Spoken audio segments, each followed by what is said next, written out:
बच्चों का पेट का फूलना ये कोई नॉर्मल समस्या नहीं है। इससे बच्चे और पेरेंट्स दोनों बहुत ज़्यादा परेशान हो जाते हैं।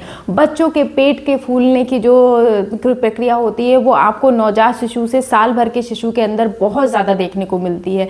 छोटे बच्चों में ये ज़्यादा देखने को मिलती है और वो बहुत ज़्यादा परेशान हो जाते हैं, जिसकी वजह से पेरेंट्स भी बहुत ज़्यादा परेशान रहते हैं। तो welcome back to my channel baby care with Neetu. आज की वीडियो में हम जानेंगे कि बच्चे के पेट फूलने के कारण क्या क्या होते हैं, आप घर पर कैसे इसका उपचार कर सकते हैं, डॉक्टर को आपको कब दिखाना है और आप सिम्टम्स को कैसे पहचान सकते हैं कि बच्चे का पेट बहुत ज़्यादा फूल गया है। चलिए वीडियो को शुरू करते हैं। सबसे पहले बात कर लेते हैं पेट फूलने के कारण क्या क्या होते हैं बच्चे के।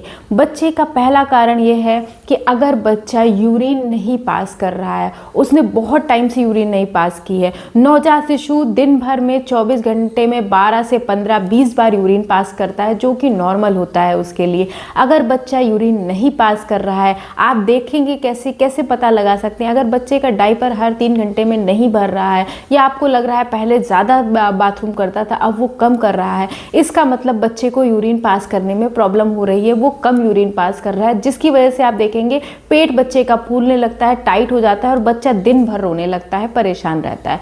दूसरा कारण ये होता है कि बच्चे दूध पीते समय क्या होता है, हवा निकल लेते हैं, जो कि गैस के फॉर्म में बच्चे के पेट में प्रवेश कर जाती है और बच्चों का पेट फूलना शुरू हो जाता है।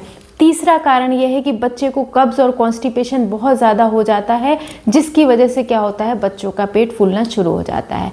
चौथा कारण, बच्चे ने बहुत ज़्यादा टाइम से पॉटी नहीं की, मतलब 5-6 दिन हो गए हैं बच्चा पॉटी नहीं कर रहा है और ठीक से दूध भी नहीं पी रहा है, जिसके कारण क्या होता है, बच्चों का पेट फूलना शुरू हो जाता है। तो ये तो रही कारण, आप ये कारण हैं जो बच्चे के पेट को फुलाते हैं। अब हम जान लेते हैं कि इनका उपचार आप क्या कर सकते हैं और आपको डॉक्टर को कब दिखाना चाहिए। तो देखिए, अगर नॉर्मल बच्चे को गैस है, नॉर्मल गैस है, उसमें क्या होता है, जैसे उसने दूध पिया और उसने हवा निकल ली, उस समय आपको हर बार जब आप बच्चे को दूध पिला रहे हैं तो आपको डकार ज़रूर दिलाना है। जब तक बच्चा बैठने या चलने नहीं लगता है, मतलब कि 6 से 7 महीने तक नहीं हो जाता है नवजात शिशु, तब तक उसको डकार हर मिल्क फीड के बाद आपको डकार दिलानी ही दिलानी है। वो बॉटल फीड कर रहा हो या फिर वो मदर फीड कर रहा हो, डकार दिलाने से बच्चों की गैस बाहर निकल जाती है और उन्हें काफ़ी रिलीफ हो जाता है।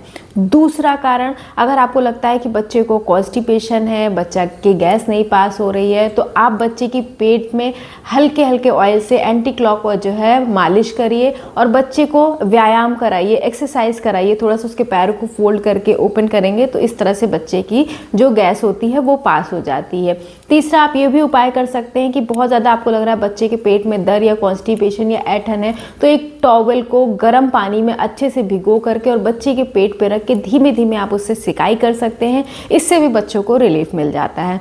अब जानते हैं कि बच्चे को डॉक्टर के पास कब ले जाना है। डॉक्टर के पास 2 कंडीशन आपको बिल्कुल अवॉइड नहीं करनी। अगर बच्चा यूरिन पास नहीं कर पा रहा है, यूरिन पास नहीं कर रहा है, उसका डायपर गीला नहीं हो रहा, आपको लग रहा है वो रेगुलर डेज से कम यूरिन कर रहा है और उसकी वजह से उसका पेट फूला हुआ है, तो तुरंत ही डॉक्टर को दिखाना चाहिए, उसमें बिल्कुल डिले नहीं करना चाहिए।